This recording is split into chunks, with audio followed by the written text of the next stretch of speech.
Abantu benshi usanga batangira business cyangwa se online business ariko bagiramo hagati bari gukora cyane bagahita bacika intege kubera ko amafaranga yo kubikuza usanga kuyagezaho bibagoye.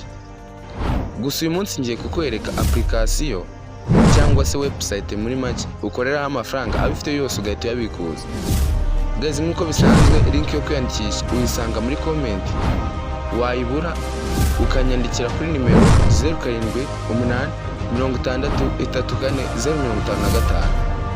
Guys, uyu munsi nkuzaniye website uzajya wiyandikisha rimwe gusa, ubundi ni mining ariko abifite yose uhita uyabikuza. Izindi mining rero ntago amafaranga ufite yose uhita uyabikuza, gusa ingiyo abifite yose uhita uyabikuza. Urumva ni mining nshyashya kandi nziza, niyo mpamvu mvuze ngo reka nye abafana banjye hakiri kare.